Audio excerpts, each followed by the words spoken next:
Mema mo nyina akwaba edeba unim se eyebone dwumadie so onyankopon ayadom ama eda foforo eda fefefe Ghana de abosi nonkron nonso apahosima edunkron kobo nongotwe anisa ewie ne pie didenden ohyew pa na ewo wiem bebi a wona bia na yawo bebi a wona bia na ye friends esutue se ne tie bia no ekire se nyankopon ninsanu nyuma enwanwa no nipa ntumi enhwehwe ne mu ensi enu nti mo mayemfa asidama onyankropon twedi amponkwa me basayi adom de wagide abamba ede ababesi enedei na yenkase oyi na nadoye ewo hoda ene na mechia heaven our home osoro ene yemfi sabri yebabeko ene addition ne ntoaso the body of a Christian series no yeko episode 2 a ene topic no yehwe enuane ahodo a ehonte enam ehonte ena bra oba wo ne nsebuom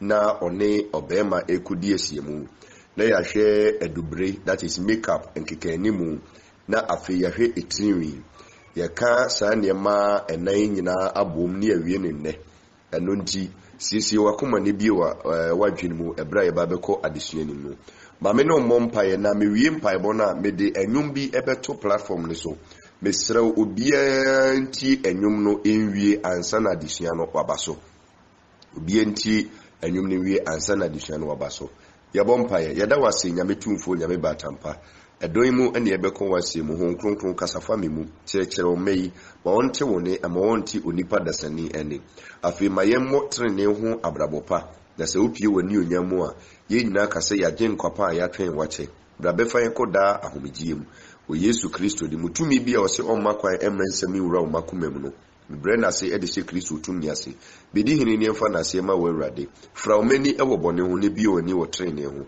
o Jesus Christ di munti amen.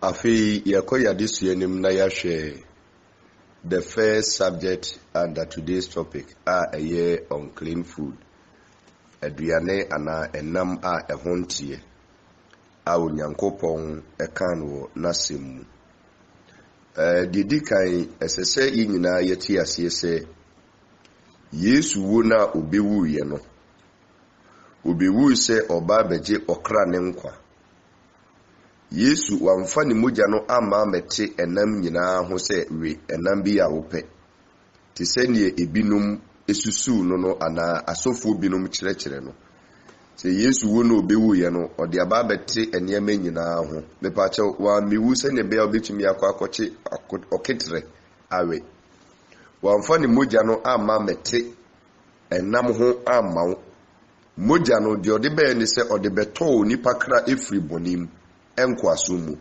but watching komonase I want to repeat, the blood of Jesus did not come to sanctify meat, unclean meat.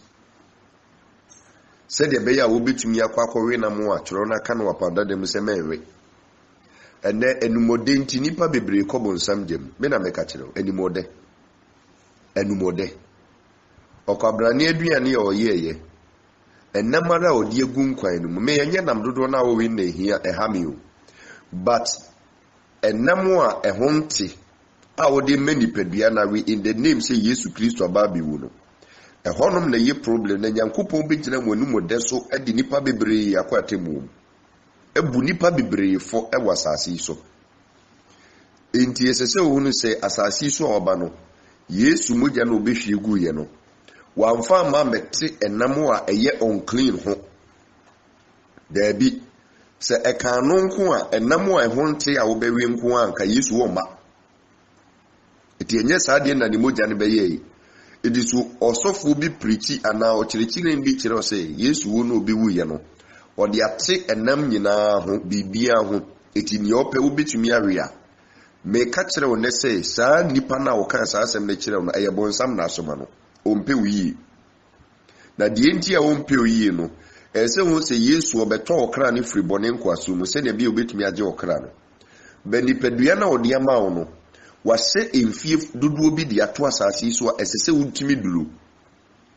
It is also the book of Genesis no a asase no ade bom fiti ase no bone bae no enipa tumi nyini koduru about 1000 years.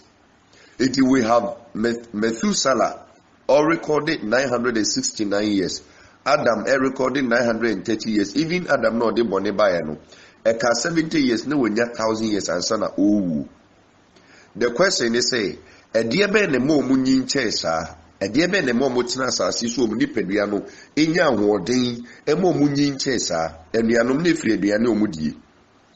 Sabre no na enam di iniho. Tinipa, adibon fiti asieno, unyankupon amfa enam di amu nipa. Or the bianuaba and the main nipa, or the vegetables, or the fruits. What in common I say? Because those kinds of food, they have life. And when the doctor need be or what I see suji to me say, so person need peduano, I am very healthier. Try as much as possible to eat enough fruit or vegetables. Because those living things, they have life in them. But what in common I say your protein a live protein, a carbohydrate, a live carbohydrate. They are not dead ingredients.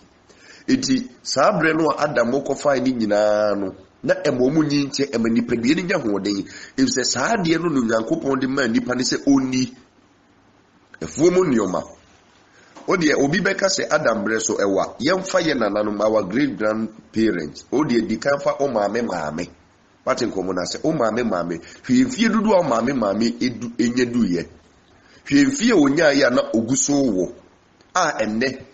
And because of the kinds of food that you didn't know, ama nipa ho odin so ati say hwim enti enye Nyankopon e na ekum nipa ne bebresa na emo yemu bebre no enuane na ehontie enam die no ye dia babeka aduan because Nyankopon de nam die ba no de mrato ho enti from the beginning no ana eye no bai ne yedi no na onipa nyinche na after esuyire no I was say enema nyina wasasi so afi no bai ni ho body ni ho apple ni ho ne sane man sabre na sane man nyina nyem fifiye eno Nyankopon de enam die eka ye didie ho eti okache no wasay emoa na wo mhote na wo ode omwura adaka nim no Noah apam adaka nim no afi samoa no mo ho kwan so be den ombedi bi ene man nyame de enam die ebeka ye didie ho eti enam wie no asase ne nka ye didie ho eno ne ma adikafo no tumi nyinche ye paten komonase eti obi a oye vegetarian bia no onyinche obi a ondi nam na oye vegetarian strictly vegetarian o feed on herbs o feed on vegetables o feed on fruit no say nipa no otwen mutan obenyi che nyentia onya che na nyese onye boni o ba ne nipadua no abribia na ewa hoden se nipadua no so wa hoden a eno kra no etumi enya hoden etumi akọ about doing his works. But what in common say it if the soul cannot live outside of the body, it is important say nipadua na Nyankopon de ama no obema nipadua na nya hoden. It is only nipadua na be yare a eye bone de ma eye bone ma wankasa se wa ma nipadua na aba be yare. What in common say it the eco nipadua ni mu no it has effect on the body as to whether say nipadua ebeche wasasi so ana enche na dia ba ko Onyankopon hu say ebema nipadua no aye weak na ma nipadua no aye mre ama nipadua no asei the free asase so tem aye namdi if say namdi no problem kase wo ho doctors impo ama yate ase say onipa bi o feed on meat bebibia no nem kwesa owu ntem eti yare wo awodo bebre enam mojanam die mu mpo ayeden aba eti Onyankopon de mrato enam die ho die ebeya ma nipadua na esese ye de yedie na Nyankopon yenyansani tese megwinya me ho amente ase tese saa enobai no ode ma yese yedie no emoa ana enam okase yedie no wo musu di saa enobai no eye so amazing. It is obi basase no say emra edaho onni so a onche wasase so wo mo eche wasase so ye wo mo di mra so later ye ba law a obeti ase what in common say entino esese ohunu say ade bi honte na ukofedi say pe eye bone enam bi e honte a obakodi no eye bone if say wontumi sore preko pe say ade bia na ukwa akodi eti Nyankopon de nam de beka nipa ho no eno de mra ye den eto ho eti the early generations Adam generation no they were able to live up to about 1,000 years boninti Genesis chapter number 6 so okay kan ya o si omudidi na omonom yi accusations and our charges and Yankopon de bo womono. Genesis chapter number 6. Let me go and make reference to you very quickly. They will say, "Edidie no onom no, the problem aba. Edidie no onom, the problem aba. Papa. E ka ho bi na wo mfi nyame hwim so because afei no na nipa bia no eni ahoden bio." Genesis chapter number 6, verse number 1. Na enipa free asiye dɔɔso ɛwɔ asase so no wo mama wo no. Nyankopɔn ma ehunu odi ma memfa ɛno nto nkyɛn. Verse number 3. Na Awurade ka sɛ, "Me honhom entina onipa so enkosi da efiri sɛ wɔyɛ honam, enti ne na ɛbɛyɛ emfie ɔha aduonu. Ne na ɛbɛyɛ emfie ɔha aduonu, 120 years. Ɛyɛ bɔne no na bɔne no charges yɛde bɔ no abreso for no si wodidi wɔnomɛn. Wɔware no ma aware. Ɛyɛ den na didie ne ɔnom ɛbɛyɛ problem between them and God. Na kyɛ sɛ adeɛ bi wɔ hɔ mo di ya Onyankopɔn amma kwan sɛ ɔmo nyɛ den. Ɔmo ni. And I'm very sure say the same way we have perverted hearts in our generation, no, the same way during the time of Noah breast, no, and namo a honte no mo kofa di. Nyame nim nipa adwene pa nti no de emra ye den eto enam die ho. Eti from that time no omo fie ne be 120 years. Eti there are people who died before that 120 years, many of which were out of yare eni kun wom. Ni fie na nyame di ma no enu ya pensu. Look at the number of years Onyankopɔn edi ama yen. Yenko enyom ediokron verse 10, Psalm 90 verse 10. Yemfris yemunna emu wo emfie edioson na se bro so a ene eduru ediowotwe na emu ahoho ade eye obre ene ehohodie na etwamu entem so na yetu koi wan no behunu Onyankopɔn bufu de yema yenya pomba verse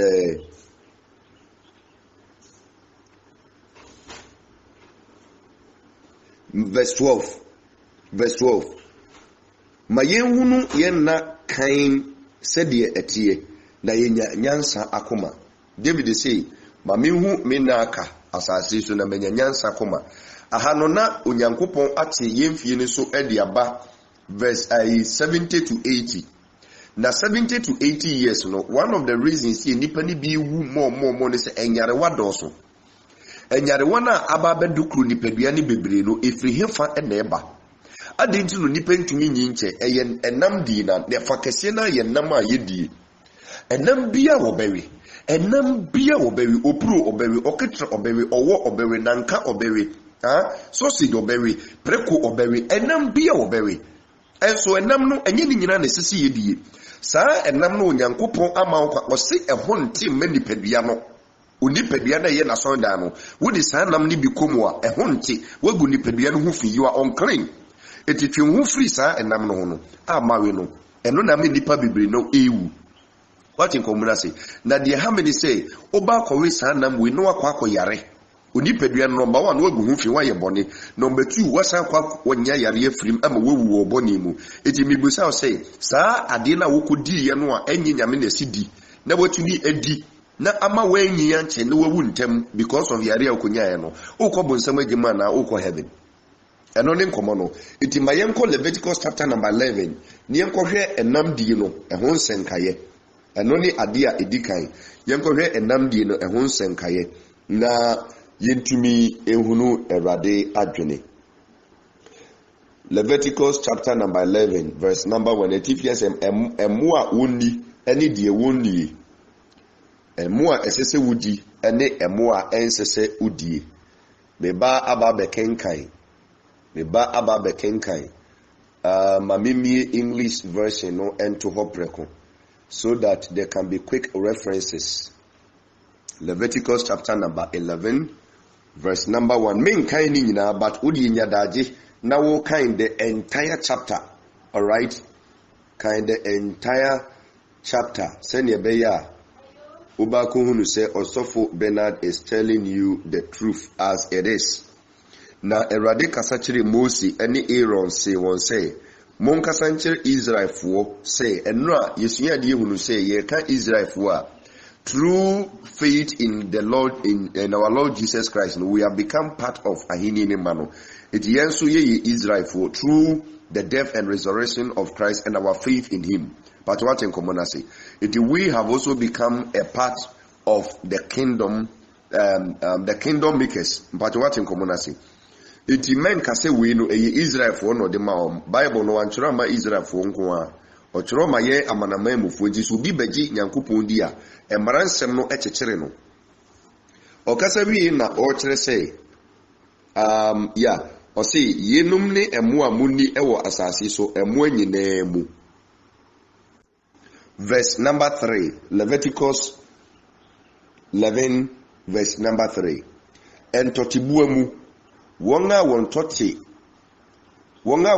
mu apai na wontoti mu apai kura na wopu die wadie ewesa no eno na munnie ebia na ontitwi ni yi. Verse 3, you may eat any animal that has a split hoof completely divided and chews the cud. Maminchirim.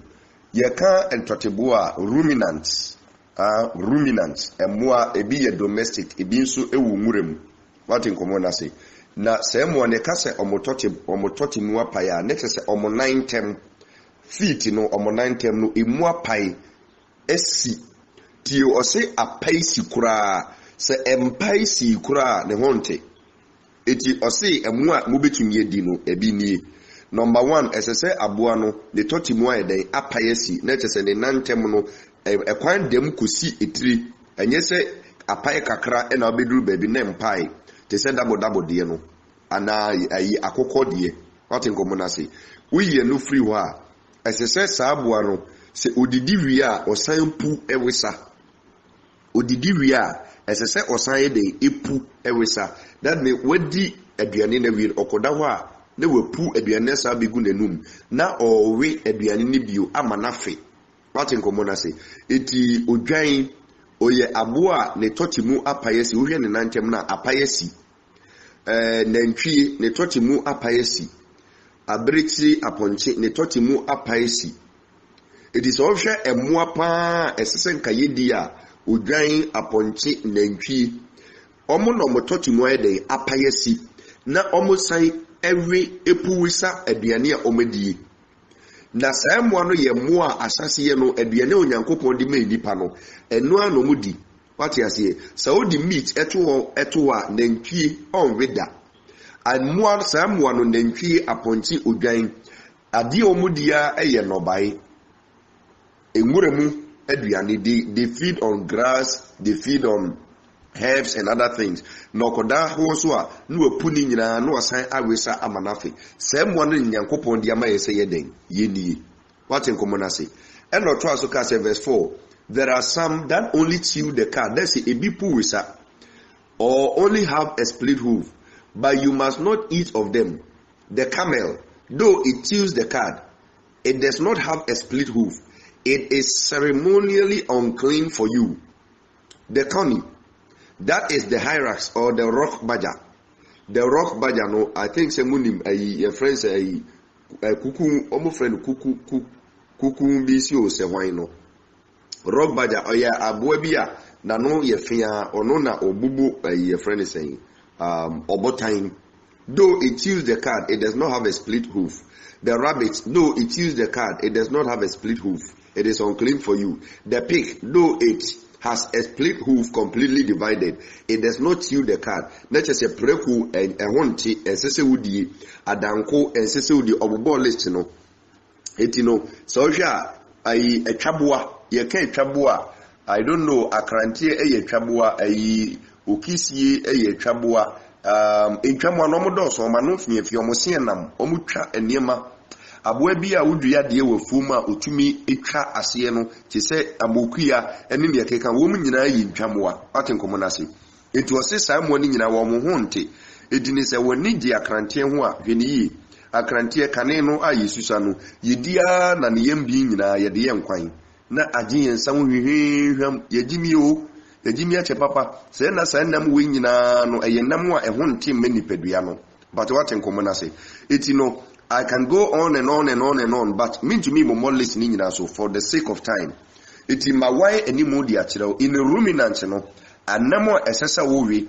Eye dear ne touch more pie as in nantem no apayesi ebio osan den epu wesa okoda ho a wadi die wie no na aduane a wadi ame no wapu ade awesa eti ansa na oba kodi nam bi no make a research about enam no as to whether say ne touch more apayesi number 1 number 2 osan pu wesa na se when meet sa criteria we ya ehon tema it is unclean for the body odi ka oni pedua na wagu hu fi oni pedua na be yare obeyare na nyina esese wonyi wasase so onyi nru sa eno nipa bi abeba sase so a wenyi nru emfie nyankopon de amawo na obewu ntem akwakoto no oni ni wobika onipa bi obewu premature death mesi oni nyame wobika asem we yeba premature death for ne etichi a obeti ase die ntia oni nyame wobika eti moma yense ne nso enye enam bia na sese owie se eba no ayi ya phrase esuomu nam so a ye ne die munni die owo ensuomu nyina die owo enchechene abon ensuomu eponi ensuwensuwamu enomu na munni so at yase verse 9 no mami read the English version. Verse number 9. Of all the creatures living in the water of the seas and streams, you may eat in it that have fins and scales. Let us say ensuomu namo so ni betumi edi tieni o ni betumi edi eye number 1 the war fins the war bon ube say na so ati on ebiebie and number 2 our scales ye reverend ho it is ensuomu nam no ye reverend ho na oni abon a be pa che ehon ntem ma o menni menye den menni se wudi a wagu ni pedua no ho fi se ne so pa ma me wodi se pe wagu ni pedua no ho fi wodi bone aka oni pedua no erade mpe.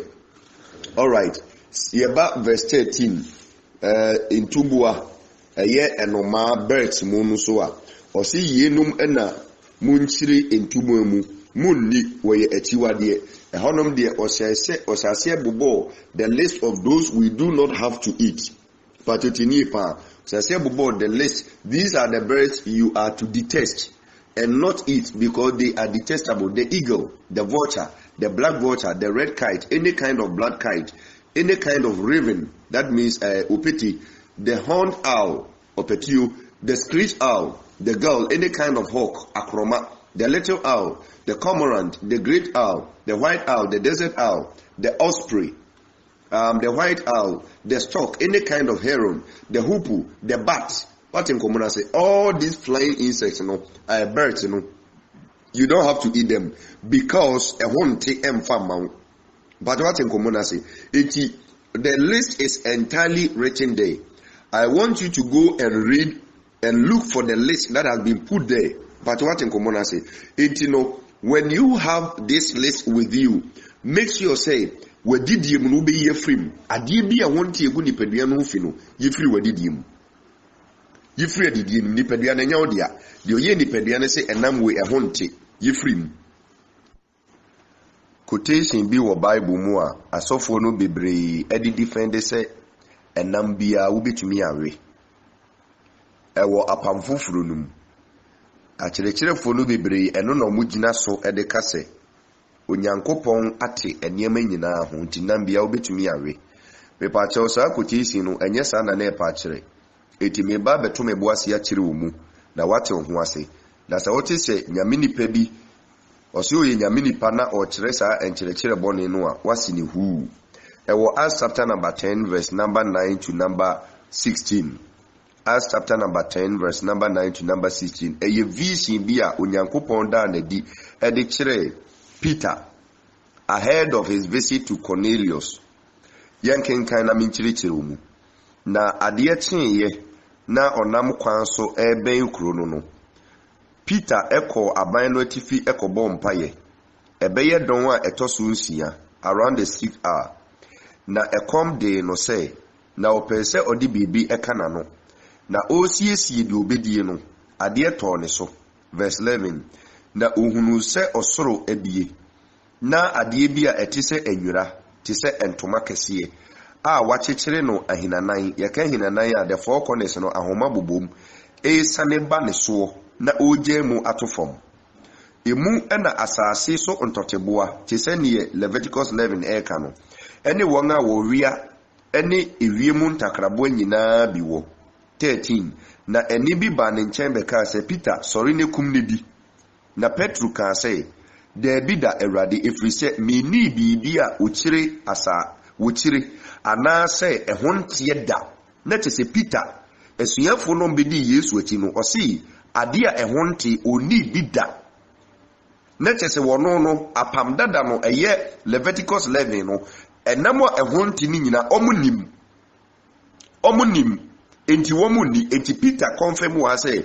wono sa ne ma na ehonte ne nam na ehonte no oni bi da verse 15 na ene no esan ba ne nchen ni mpre no so say die onyankopon ate ho no emu no achiwade na yei ye emprensa na wofade no ko osuru bio eti asofo no bebre ejina saa quotation we say die onyankopon ate ho no emu no achiwade ena omudi defend say enam bia nyankopon ate ho mepato saa vision we asichiri nie saa tam onyankopon eyi vision we kire kone Peter no na onyankopon asoma ne bofo amana ko Cornelius ho Cornelius we na oyemomulotuni oye Gentile for no according to the word of God na omohonte eti Yesu Kristo ka kire say emomu san enko Samaria kurobiem ana amamemufu enti no Peter no na omu preach kire the Jewish nation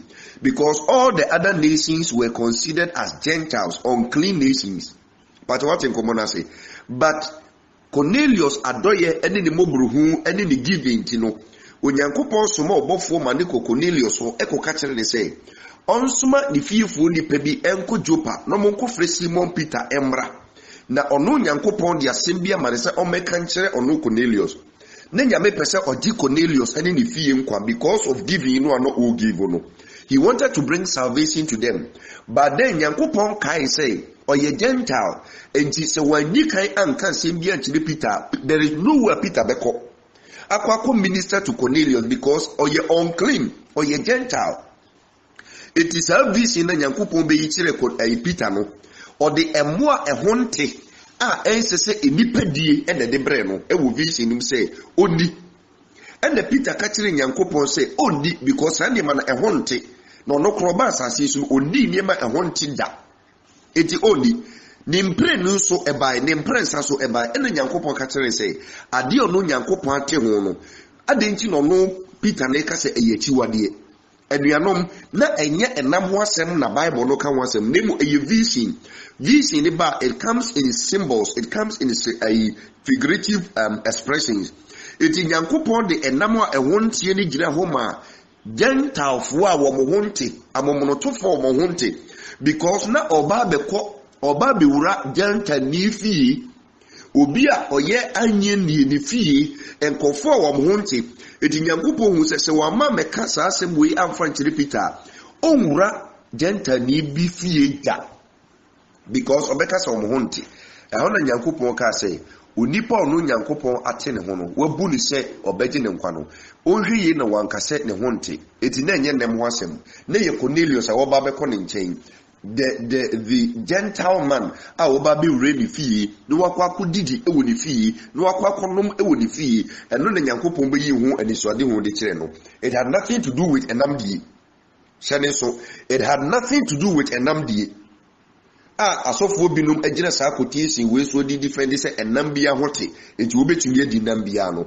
enne Kristofo amaba enambia no we onya atechede obewe onya apan obewe tese enambia agese na kono no ama obewe enna preku wawe preku saa chaskwe ukobonsam jem me na me ka kire wo ukobonsam jem if the son nam na wudi no eye bone ehonte emma nipadua no de ye nipadua ne se ade we emfa nka no oso se me de beka no atenkomo na se me de beka no eti no mo amayere mo ho amo we chaskwe o se ne toti mo apai tu but ompu nwisa menwe manye dey men we eti ni Yesu mogya na ama meti enam no ho eti sa okenkan to aso verse 17 no a Acts chapter number 10 verse 17 to 33 na ubehu say afei Simon ebete vision na say de enti a onyankopon yi sa vision ni kire no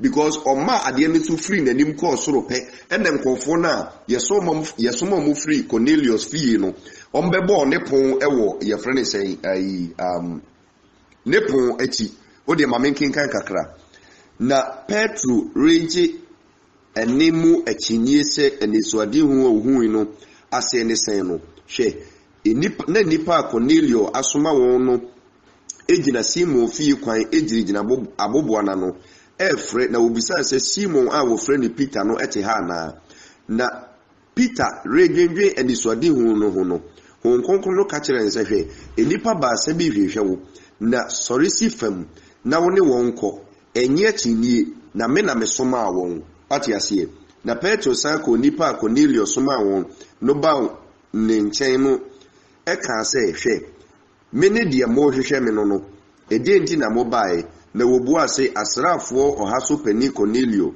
onipatene ne osuru Nyankopɔn na owo dimpa Yudafoɔ man nyinaa mu ɔno na ɔbɔfoɔ kronkron bi yi kyerɛ no sɛ o mesia wo na ɔmra na bra ne fie na ontie wonum asɛm ɛna ɔfrɛ wɔn ba efie yɛ wɔn hohoyɛ na adeɛ kyeyɛ no Petro ni wɔn firi hɔ kɔe na anuanom a wɔwɔ Yopa no mu ebi nso ɛka no ho ɛkɔe eti no ɛnyɛ service na Nyankopɔn bɛyi kyerɛ no na anka Peter ɔnkɔda because bebu sɛ Cornelius ne ho nte ɔyɛ Gentile what you say eti service no asekyerɛ no ɛmɔ sofo bi na ada ɔsɛ Yesu Kristo bɛwu yɛ no wate nam nyina ho nti obetumi awe wɔnum na yɛ ɔdɛ ɛde obɛkɔ bonsam gyem aboaba ko bi wo mo no de ne ho yɛ masi pa preku chaskoe pese me ka no ho asɛm kakra chaskoe a Jehovah fo ewi nom de nsa taaso no de mo ntra na mo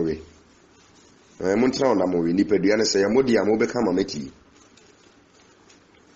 enko kenka asɛm ni bi o Isaiah chapter number 65 ti sɛ o de preku kuregu da de sɛm mu a da de sɛm no kɔtwetwe ne ta foforo because odi achiwade na akom Isaiah 65 verse number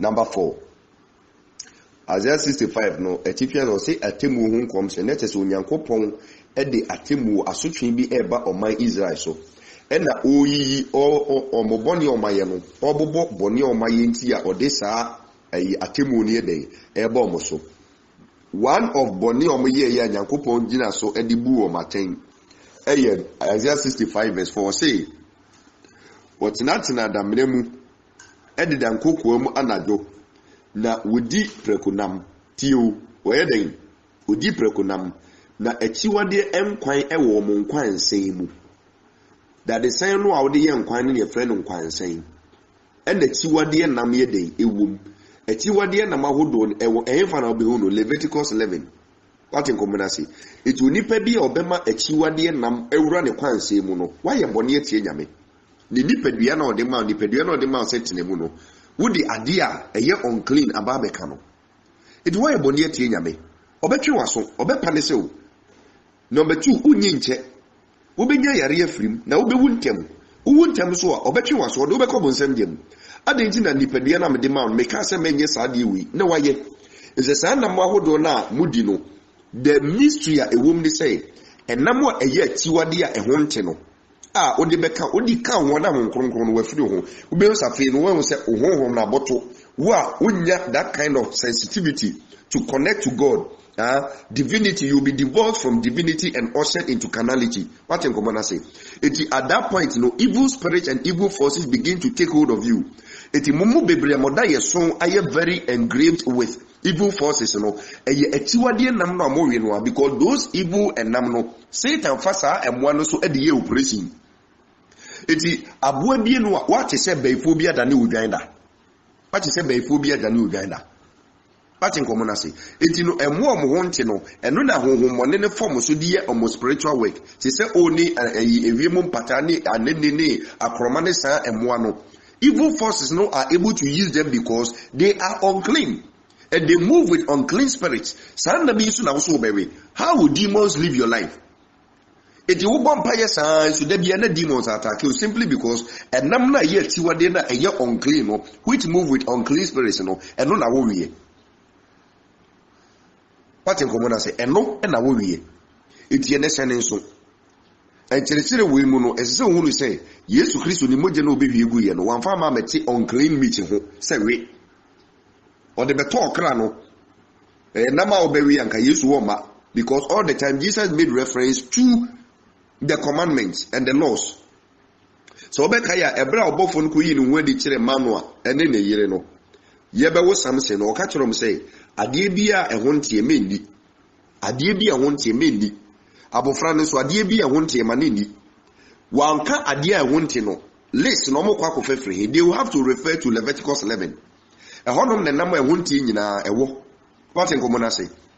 It if you make up your mind, say, would you want more the Intinambia Oberia?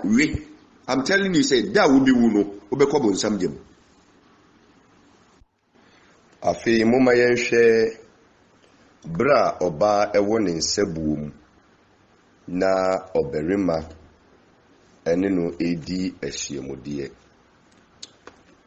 Wọ́n say onyankopon ni nipadua no se nusi ye no ho. Se wan hwe bibi ya asem bediu. Asem pa ebediu. Bosom yaso. Oba no se wawari you so onwari you. Kusuya oto ye no. There was no fertilization. Enti kusuya no a asai no a apai no a ensu no esai no akono ben nko anti ena be ma beka se media mepenisa no wakwako titi sa dontodi abrantie oba wa yesa ade no wagu nipadua ho fi ade awrade mpe se kanipadua no kura no waye no wonim se obema obi etitia adinti na eba wonyi sanitary pad ne ntonche ne ngu hu na mfa nante na opese okura no wade mu. So what in common I say Leviticus chapter number 18 it yeka sanctification and holiness as I say onipa bia no utumi hunu say adia edi efi beka onipa bia no unyebi Leviticus chapter number 18 verse number 19.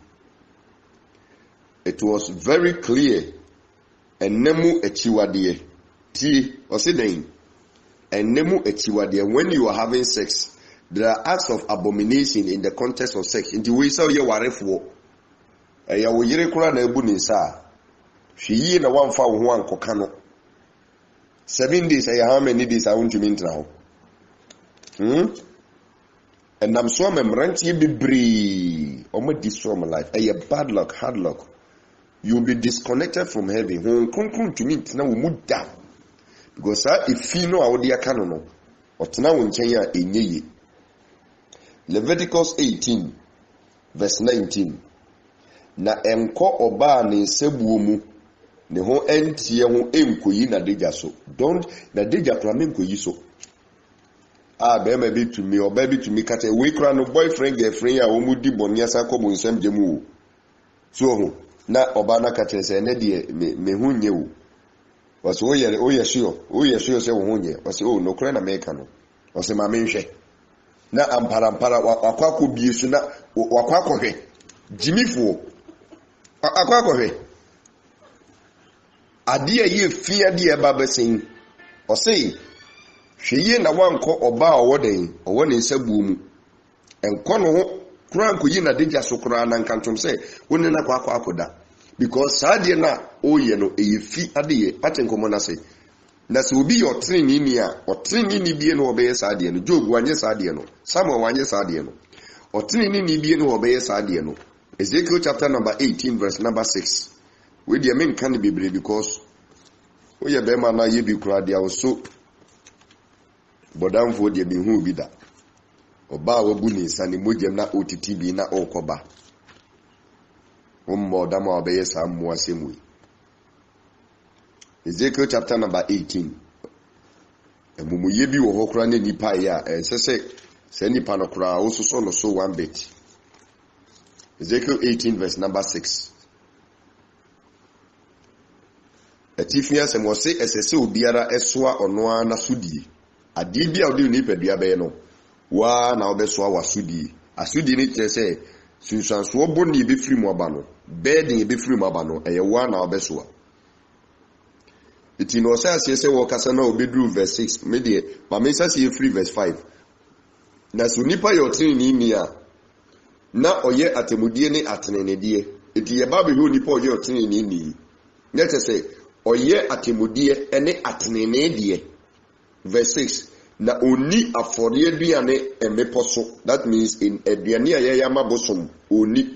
Na ọma n'ani so hwe Israel fi ahoni ahuhu onkobosom so enkobo mpa ye nkyere no. Na onwu ne yonko yire hu fi. What ya say enti obi yire onyonko ne yire one ne koda se pe. Wo ma hu nsu lu kogu ne hu se pe. Wagu hu fi na se ontene onye tinini. E na oto aso se na onko oba a waye bra ho. What nkomo na se oba a waye bra onko no ho otinini enko no ho. Eti se waye sade ni bia sase su. Soon, fire phone to Obosomi miensa, na ya conchain. Cosade na waye no, a yaboni kese, and a wire dear tia, di pediana yankopon etimun, what pamon concro nephew chain. Oba wabun sana o con when a member be breed in Nam Crabotin, Sukumasi, Kufudia, a bequire, here quite in your kikahu. A moma boom, son of Monomo, a boy jamai. Yamihumu mobo. Say, yabano makeup noa. Me ba be no simple send be ya obia beti ase ye wo demon bi wo ho a oye prophet ti asem ni yi wo kon hunhum a the dark world a ye wo demon bi a oye prophet oye odifo amongst all the demons no ono pani demon a se obo Yesu din a onko onfri asondem ho onko ono no tumi ni Yesu din etena asondem oye very powerful demon a ensenkyereni a Yesu ye no oye ni nyina bi edi fudume nyina oye bi o se nkomo a otumi make sure se enkom se na wahye no abem se demon we ofri tetete eno wasasi so the moment ya to Lucifer free soro e de bae no na demon we no ye prophet no ofidi on adwamammo ene akono ade e masa demon we ye powerful ebie nani mani hunu ade e mani hunu ne yebesi na o predict so right the feeding is so eye akono bone sexual desires and the jamambo. Sadi we need the strength of the demon. It is your yen say apart from a son demon, untumi ntina baby ya. It is the moment a obewura asori demono. As I say enema ye dwamande e biwura ho. Because e bia wura ho a untumi nye dwuma. Na say demon no oni atore diifo e na ye dwuma bom. Say demon ye dwuma ma antichrist. Eti asemu anyankopon aka no ono demon no dane ani. Eti demon no o dane ani no antichrist honhom na kasafa atore diifo nim. Atenkomo na se. Emponkyere ne miensa na John the Revelator ekom wasan se baako efri atore diifo na oyense nkyere ne akese anwanwade no.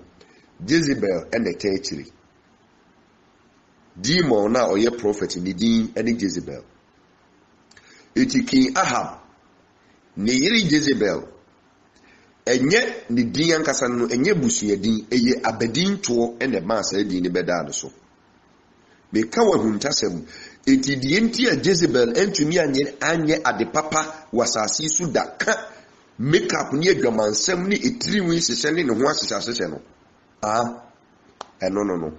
ɛyɛ saa demon no a yɛde ne to saa demon no saa din ne yɛde to Ahab yere no ɛyɛ saa abadin to no a ɛte sɛ ne waba saase so ne ato din minta ebia wokora de wonim baabi din minta ne firi but the din minta ne bia na yɛ konfo pani bi a biri bi atwam wɔte ase ne din ɛne yɛde ama wo ɛdi saa din ne bɛda wo so a honhoma na ɛte saa konfo pani ne so no ɛno na ɛba bɛyɛ dwuma ɛwɔ mu eti ɔhen Ahab ne yere na yɛfrɛ ne Jezebel no saa demon no ɛna bɛtena ne mu ɛwɔ asase so mekyerɛ wo makeup no fa ba onipa odi kan yɛ makeup a Bible bu ne sɛ ɔyɛ ɔbaa bɛyifo no yɛ bɛyigoro ɔde abosonsom ne makeup ne ka bom di sɛ ɔba asase so na ɔba betwi bia you have no idea what you are doing ɛyɛ Jezebel honhom no ɛna running through that makeup no because it is purported for sexual desires and to lure people into sexual perversion.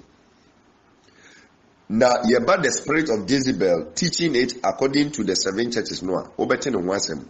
But makeup ninti na mewai enimu ade biem kakra amaw. No hunu baby e friba. Eti ohen Ahab ni yiri Jezebel no. Ade no ye ade wo ho is seduction. All right, is there seduction? Now, Revelation chapter number 17, eka obey bi ho asem. Oba ni gyina hɔ ma asɔre. All right, oba no ogyina hɔ ma asɔre. But saa oba no ogyina hɔ ma asɔre no. Na John the Revelator eka no ho asem ɛwɔ the book of Revelation no. Ɛyɛ the same oba no a will happen wɔ apamda de Jezebel. The only Oba utumi esorite Nyankopɔn adiifoɔ ekum nyame adiifoɔ ni binom bɔdwaman saa oba no ɔhe Ahab ne yire no ɛyɛ the same oba no na John the Revelator na o describe no na o describe no say no asɔre no attend into Jezebel. Revelation 17 it is saa oba na ɔka no ho asɛm wɔ hɔ a ɔde nneɛma yeyɛ no ho bebrebe no Ayoba Jezebel, that prophet Jezebel, demon Jezebel no ye udifo no. Ono ka no ho asem, ono na ka say ne, ono no aba beji asore na boso. Eti in prophecy no, oba gyina ho ma asore. Eti Revelation 17 no say obofuo bi kaseye. Na obofuo baaso a okura, abofuo baaso a okura enkuruwa enso no mu baako.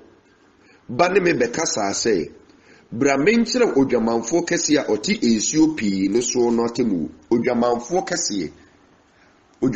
kɛse no ɛyɛ asɔre ɛyɛ ɔbaa na ɔse ɔte ensuo pii so ensuo pii ni gyina hɔ ma nipa dodo a yɛkan wɔ mo a yɛntumi nkan eti we no ɛyɛ prophetic language nipa dodo a yɛkan wɔ mo a yɛntumi nkan and the Bible no friend ensuo pii ɔte ensuo pii so na kyerɛ sɛ wafa nipa pim no mum ɛna ɔto ɔmo so verse 2 ɔno na ewiase ahemfo ne no abɔ adwaman na n'adwaman mmɔ ɛnsa no abobo wɔn a wɔtete asase so no ɔsɛ afei deɛ waba bɛkyerɛ wɔn a ɛtete asase so no wabiem ama wahu sɛ ensuo pii na ɔte so no ɛyɛ nipa ate nkɔmɔ na se verse 3 Atifi asem obey dwamanfo no ani suade hunu na ode mefa honhum ko esre so na mehu obaa bi a ote aboa kokko abususem din ase ne ma na owo etrenson emendu no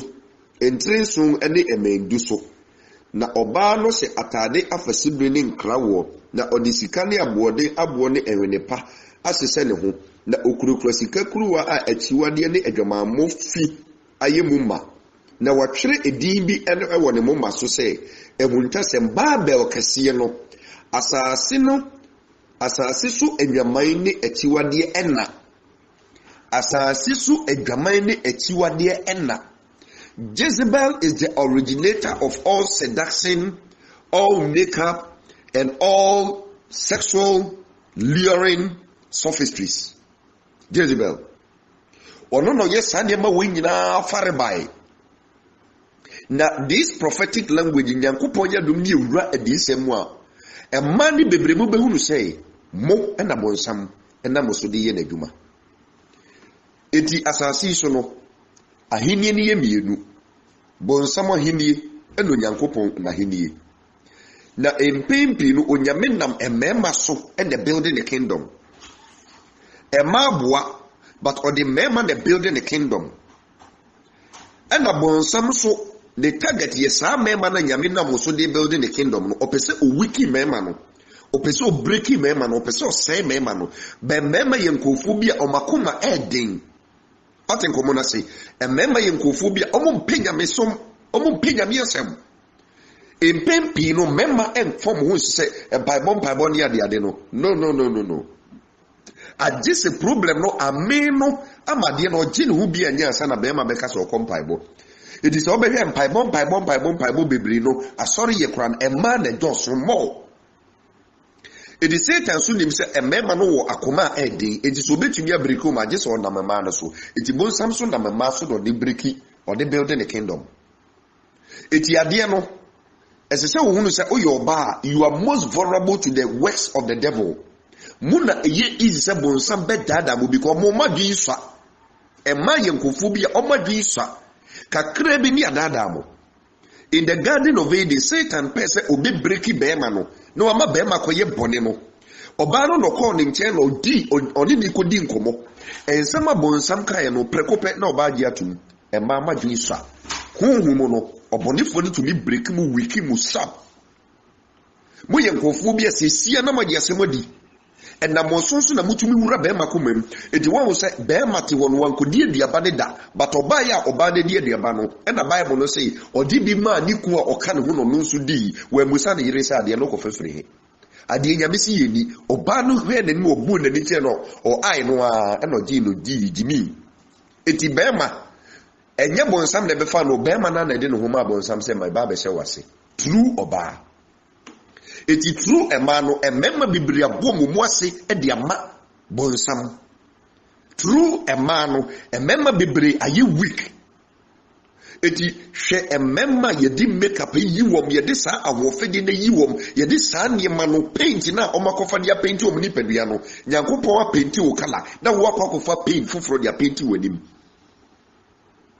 what in common say so that you beautify yourself so that obeye no ahofentra so ade bi eye overdose so no eye bone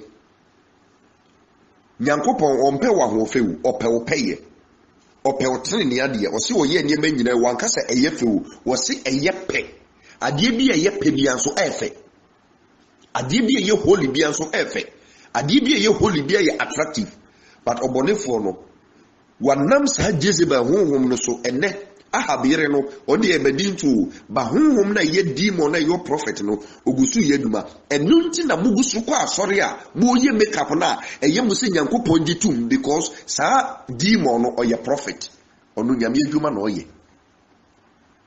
I'm giving you a mystery as enka wotie me nkwasese ma no pe ya enka obaje okra nkwa if say mumu bebre no sa makeup na ugu ni say whether sick pimples na wo wanim na cover wo ede be na eye bonsama de bone to me free papa mumma and the papa soon to me free bone mumma peso tie sem na otie yi pa me di wura honhom ma kire ne yekoso if it say honhom na eta makeup ati no emfri nyame eye wiase we die 1 John 2:15 mamu no wiase anani me wo wiase na so bi do wiase a ejane do eni ni mu ade me wo wiase no honam akono ebi no honam akono eni wakono asetine mo hohoahoa sanye ma wenyina emfiri nyame wiase ne nakono etwam na de oti Nyankopon asem na ofa no se nipa no betina hoda James 4:4 munim se ni ofa wiase adamfo ni gina ho so Nyankopon tamfo ana pata waten komona se eti sa makeup no edubre na mode keka monim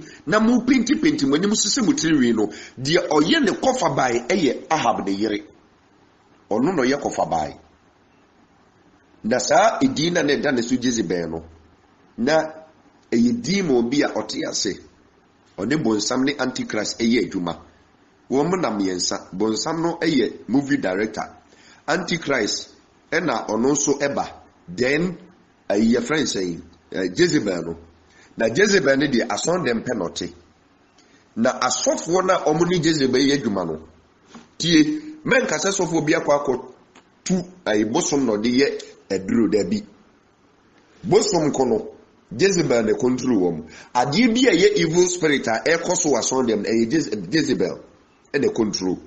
What in common say? It Jezebel the making sure say miracles no be see ene senchene ayaresa ni nyina osayare oye bibia to say Yesu pepepe. It wan hwe ya ebeye wo say eye Yesu no e na ye biribi enso na nye Yesu no wa. Yesu ni de omdididi atoso keke. Isaiah 4 verse 1 no wo say ebrebi ba a man son beche bema baako no aka kire say ware yen asisi ni ya ebedi aduane ya be ye bibia na emu faudi tu yeso keke eye bema na wo ka no ho asem ye Yesu a man son ye asafo ahodro nso na Asia Minor a current day Turkey John the Revelator etrokrata e de come 7 letters no de come no a man son ye 7 churches it churches we we see na they have been categorized into 7 groups asori bia be hu no ho e wo baako ase 1 or 2. Iti manso no Jezebel. Sorry no. No se oti Ethiopia so ne tese wa fedi padom e de fedi padodo a na no me hwe video bi na me the video no betum right after this audio no me de betum aginesare promote makeup. It's just amazing. Just amazing. But what in common I say? She went in, she your face. Also for no, I never know ye. Jezebel home na, oti ason dem ho. Oti asori dem ho.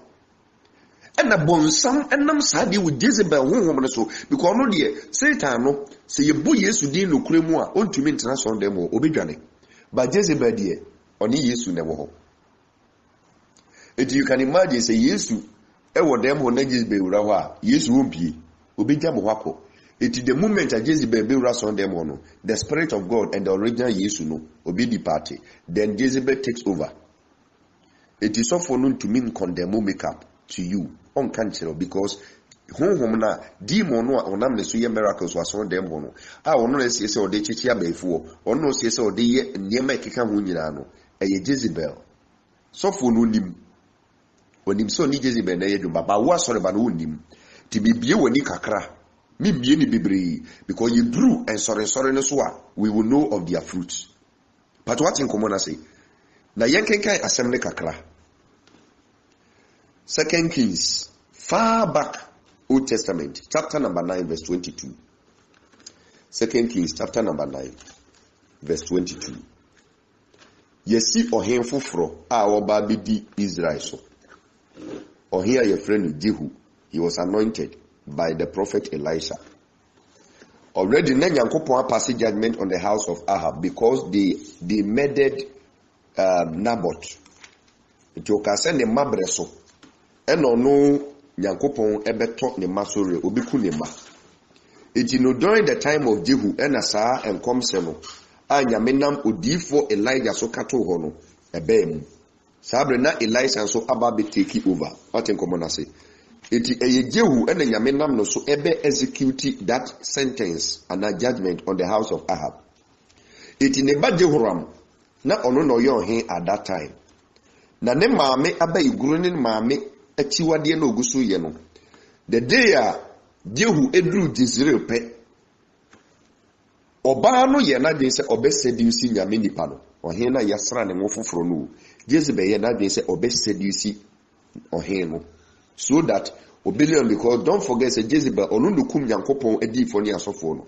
Emma enam so ma ye friends Elijah dwane ye.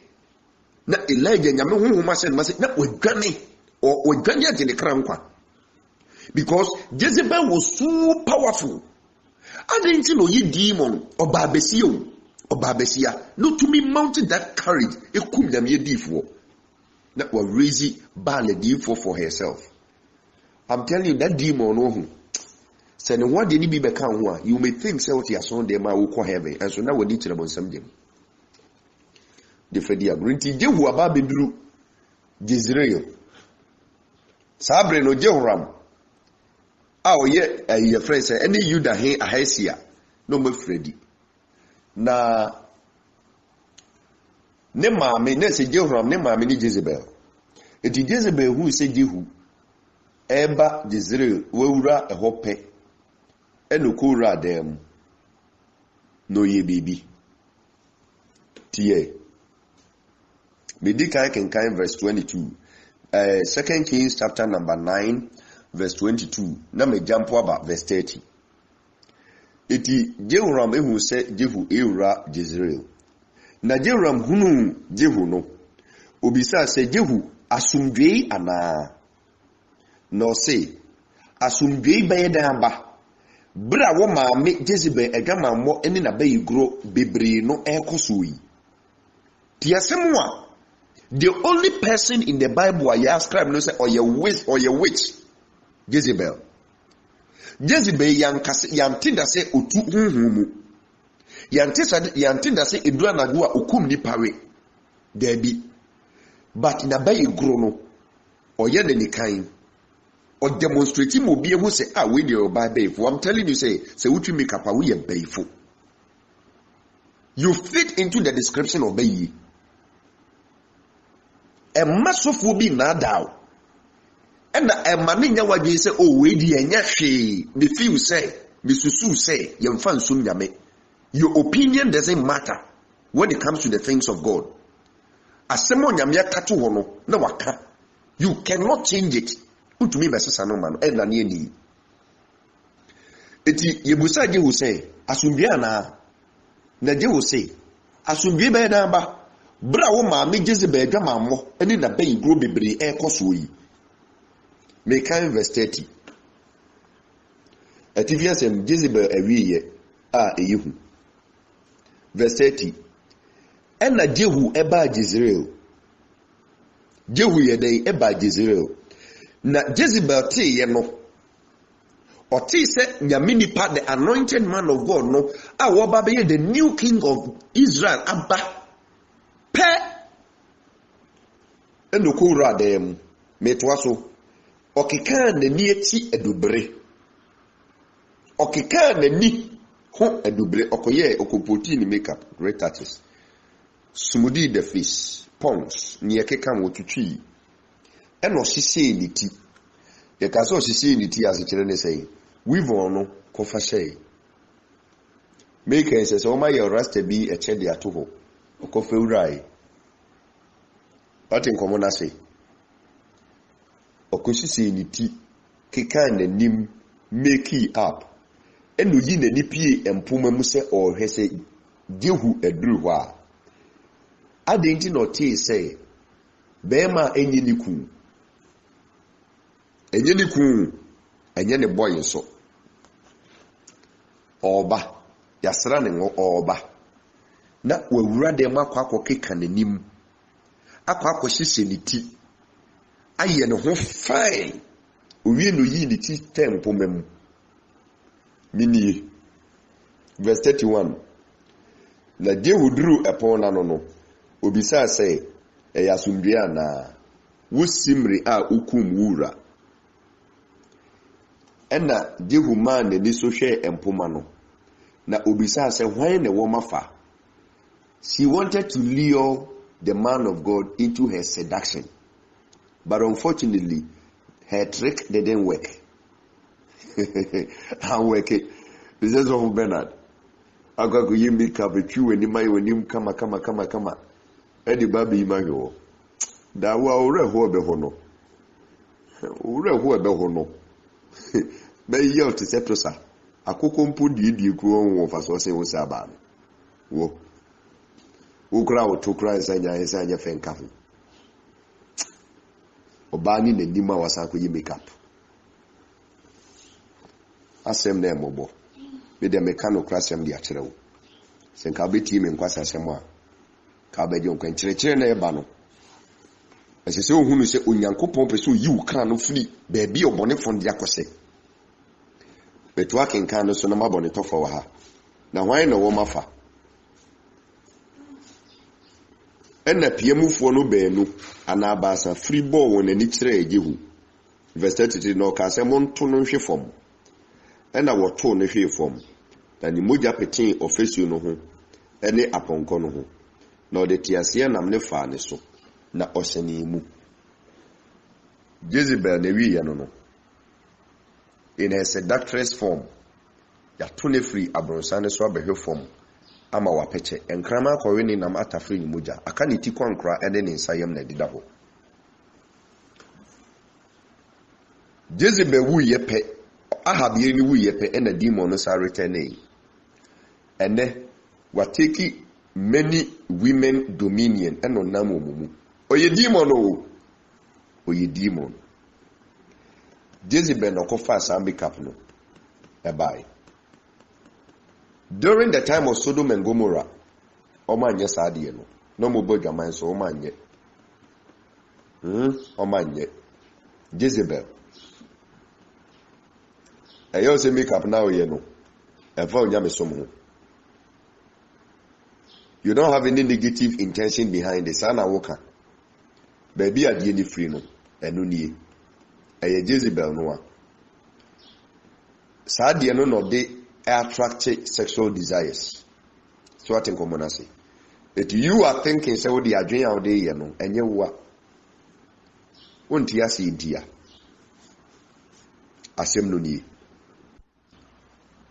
na wa hwese osofo egia so de won ho asore as a man etete wo no wo matwitwi eno mayiye sane ma wo nyina Jezebel no a waji asore na boso enuanom se wo pe heaven akwa holiness and sanctification and fe niagro wo be ka se nyamesom de no anu wakomam sa nyamesom de no anu wakomam ti asema ho kronkron nam Paul so kan 2 Corinthians chapter number 3 verse number 2 2 Corinthians chapter number 3 verse number 2 se nyamesom eno anu wakomam a eno anu wakomam de na Bible no say de egusu wakomam ndi pue free adi atenkomo na say enema se wakoma neze wakoma na nye Yesu na tewo because Yesu no onye meka editi asema Paul kan 2 Corinthians 3 verse 2 o se muni yen krata watwere no yen akoma mu a enipa nyina ehunu na wokenkan na moda edi semu ye Kristo krata a wonam yen som so etwereye wamfa pen na emom wodi onyankopɔn tiasefo no honhom na etwereye enye abo pon so na emom akoma pon no so e no tworoye enti no on life na we live no say who say you are elected to the world ti Yesu betena wo mu a usuma na wo dan na di no eno na kire krata ko a Yesu Kristo di ayede akoma wiase Kristo ni ba watwi wonim sei ko officer watwi kwasore watwi babia watwi enti make up no wantwi a ede be na bisie ye nananom ba tititititititi da bia meka se ye nanan hwe oba bia mehwe video mi hu nanim hwe oba bia meka se mi hu nanim wo video num so ye nananom ba titititi make up ebi ni ho abrofo no the civilization ni anwusisie ni ade aba be destroy my life ene ye kan mo fi se eye normal be bo kokko bi jire nyankopon mo bru me tufu se fa nipadua ne si wo se afode etiase nipadua no enya wo dia nyamen kan kire se kofa azar paint ebe ye ho on kan kire wo atin komo na se nipadua ne nya wo dia upa ewu oba no akotete dote ayi nipadua foforo na wa betire no ayi ne ope Ewrade hu momobo yeba etiniwi na sem no a etiniwi ne die ade a enya odia ontumi nkofa ma ye odia ma ne nyi na huhuma hunta sama atien ewo ni se Nyankopon yi onipa no ade bia onipadua ne hia no de ma no tinyame sisiem na nsese otumi kofa obi ani de beye wani so what you see nsese obi moja okotwe ebefra wo moja okra ne tim saa moja ne ma ohunwini efu enu ndi na so bi nsaka otinwi a no ye nipa bonefo a na onye otinni ni a obitumi agina tinwi ne so akun obitumi afa tinwi no abodam wo se otinwi no se yepese ye DNA yebetumi di otinwi aye adinti na eye otinwi na common DNA yetumi di otinwi ye because otinwi no it grew from your blood enyini free umujanim eye mujane ma ni fifi aten komona say your life is in the blood. Leviticus 17:11 me ba be kire wade the one kwanko fa wo bi nwi amfanto wade so don't say it is synthetic anokra na nyame abufuo no na say wa asa kwakofa artificial woman. Leviticus 17 verse 11. Leviticus 17 verse number 11. If you say ohunam kra ewo mogya no ohunam no ne kra na ewo hefa ewo mogya no na medi amamo aforimutia no so na momfa empata mokra na mogya na wode pata ma okra no baby ehia me eye no if you say ohunam ekra ewo mogya no ohunam no ne kra no ewo mogya no into nipa bia no se mogya no firi mu se pe se okunya kwanhia na mogya no firi mu se pe okra no beko ubiwu ti without the blood no okra no ntumi survival nti nkwa home na nyankopon di gu nipa na ye blood se sadi we medical kan ho asem o platform yi so na de tie ne say your hair utiniwe no it is related to your soul. The same way your body is related to your soul, no, utiniwe is related to your soul. Your blood is related to your soul. Your fingernails is related to your soul. Enti nyame sisi mu no onipa bi obasa sisi no odi ni tiniwe ma no odi wani ma odi waso ma odi kidneys ma odi liver ma odi obi bia ma ensese yetumi yi obi de de be hye wo de enye nyame sisi ye edisi obi yetumi koyi obi kidney ne transplanted baako de ma no na chese oba asasi so no wan hwe ni nipadua ne so yi. That in itself is a sin. Say nyame di nipadua na ma no wan hwe so yi na watumi ama ya kwa koyi o kidney no de fi when did yi wanom alcohol saa wanom tobacco saa and there were lungs ne o kidney ne o mrebo nyina asai onko heaven because ade nyame de ma o setenem no no metem ne dan no je no ni kan metem bi no wa manantena dan ni mu edan wura wasi ne dan wa manantenem e na wawu onko heaven. Eti nyame sisiem no ensese obi nwi eba obi ho ensese obi mogya ko obi ho because your hair is related to your soul. Na onipa bia no ye wo honhom edi wachi obia wo spirit edi nachi eye ni fie mensa ti esi fie bia mensa wo so what you see the moment how ba ko fa obi tiri nwi dia ba be kan de ho no honhom no nipa ne kra ababe kan from there okra no nye one bio enya wo nkwa okra ne nenam you have two souls going ahead going forth and back and forth so what you see it you know the missions and objectives of your soul will be in conflict with the new soul ababe kan it mu say nipa no ni ahoto you have spiritual problems oda yeso besesa enema bibribe touch wo abrabom the demons will have their way because in principle no as I said your soul ne ye baako pe but wa kwakofo obi so aba be kan ho na ode ne nam eti se ne obi aye obone na ode nipa na koto afiase when releasing nipa ne so aba be kan ho eti no you have problem unyanya me baby you what in common I say the same principle applies here na enwin bebrebe na Brazilian hair American hair Lagos hair edebe hair no there are no such things like American hair Brazilian hair ni nyina free India and China and no distributed worldwide.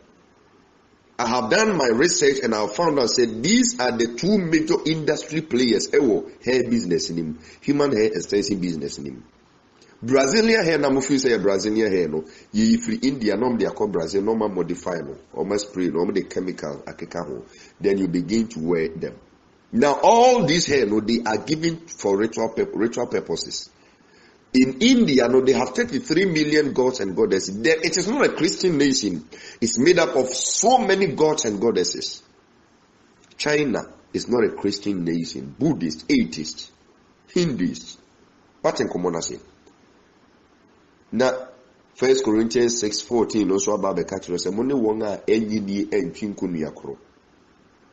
then so no one more nyini no ma kwa kwose so mutini we dia so atwa monwi so achiwade e bo man achiwade e sel man adwaman so Jezebel no awo and what this and ma we nyina aba enti through the hair no many people have been found or initiated into the dark world. And then me can Yankopon asem no credit actually me chire am who your left and right. I'm telling you, say sa enyi no a emma mo fa de to amunyi so no eyinyame ati wade e se so obi kra beka ho na ode wonante one kasa you are destroying yourself. You have made yourself vulnerable to the dark world. It don't ask God for help when you are being tormented by demons. Don't ask God for help. Say I want money feed you, so I don't ask God for help and string me for help because you have already defied His word. But what in common say? Say three we know. What the na nyame dia ma no your bar maintain it. Let it grow. Maninyini. Maintain your natural hair and kofa synthetic and artificial hair and kofa human hair being fanka unyi. You have defied God. Onyenfo untumi anwene untumi nkanchero onyenfo se wanyi uyi. Na se tiri wile nyame de maamo. Na se wo no o pa kire se nyame enwiri na nka mepene mo. Janu manimfo e. Dini ni. Paten komona se wash it tiri we no keep it clean. Wa wumi. O pesa wo ba wa wumi bo. Nyame ni uni problem. But what in common say? Oni uni problem. But say ode synthetic and artificial hair. That is a Yankopon and you are telling him that he's an imperfect God. So you now look at how God has made you. How can you even insult God in this manner? Have you come to think of it? Ne nyame te soro na okwabrane ono nyame ye no no waka kire se wanye mi ye na o minwi no na nkese se wo wa nti me kwa kofa another one synthetic dia ba beto aso me de be se to cover yours up. It is you have covered it up and you have brought up the artificial one, the worldly one out there, just to provoke God to anger. Say God, have a look. This is a better one. Yours was not good, so I have covered it up. I want to show you the worldly one. This is what you're telling God. And then you wear it. Ibidiye yellow, ibidiye green, all colors. No must say. No, then I'm saying, I'm sorry. Nipeduana nyaudia. You see ni dino, Eddie be a bosso, or the chance in dine bosso. And I was in chance in that way, the yet. Tiwa of a chance in Anfu from the Ababe bosso. I didn't know you. Now, confound the enemy putria, so me pato, it's artificial hair. No.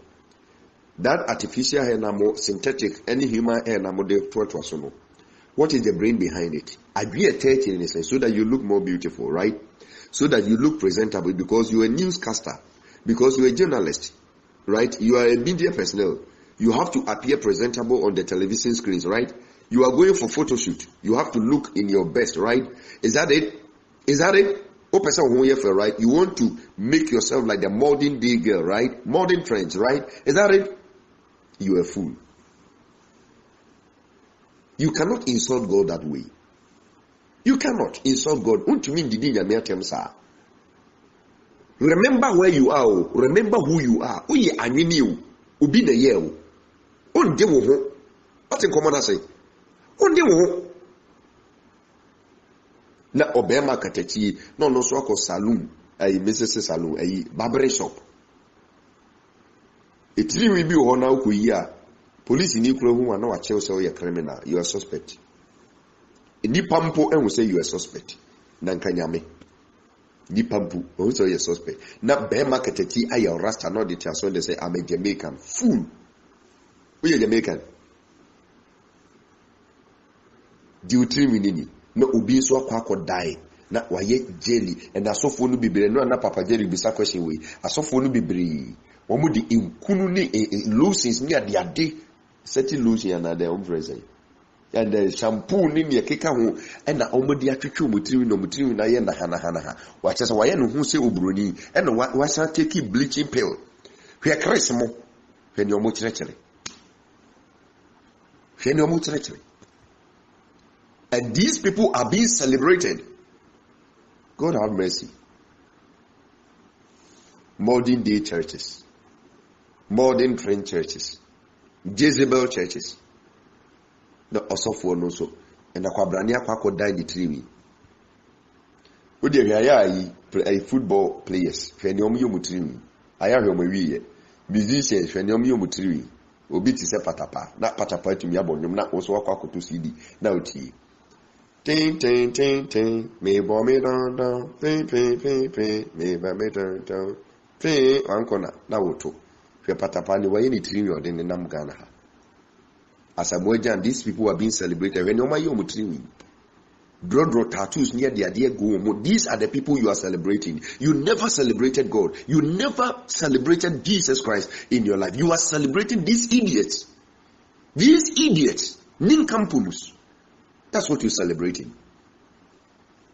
And at the end of the day, you present yourselves as children of God. You're joking. Udiagro. Holiness and sanctification, efahefa.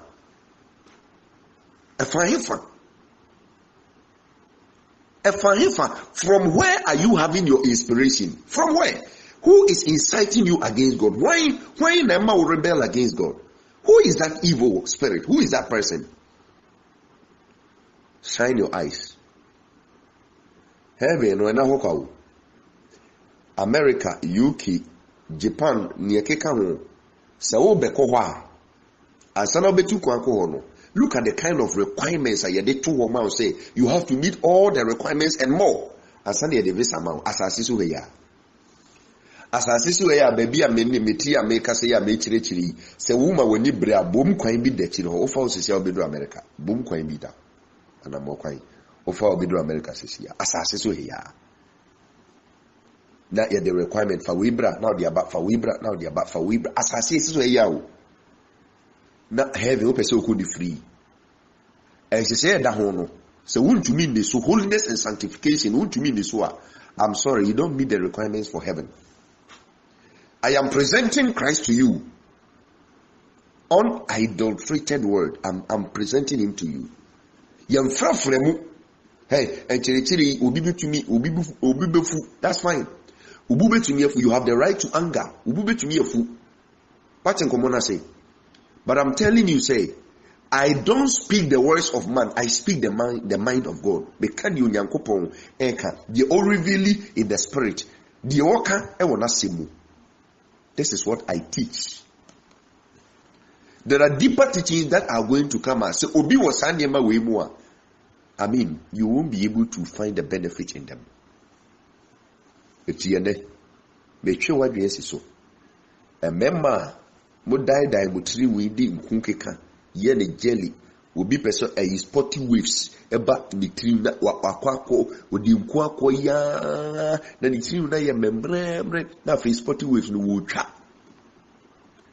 ayi kwadwampo minim se wono so ni tree no se pastor di ni tree no ampon akuko funu di obo akuko funu unyuma ne say miwo unyuma hwene waye ni triwi enyo no ko wanyomtufo no bebre ke kare o mani manya mesompa hey anopa nyum na me de tu no se den sisa osuban Yesu ribo bebu ewisiaten sisa osuban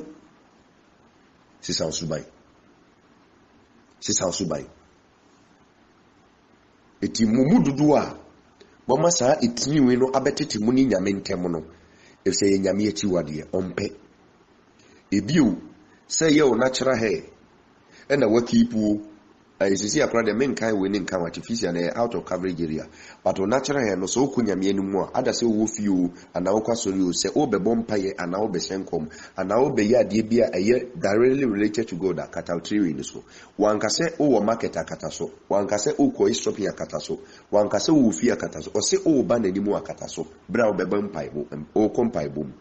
Just cover it. Don't do what the world is doing.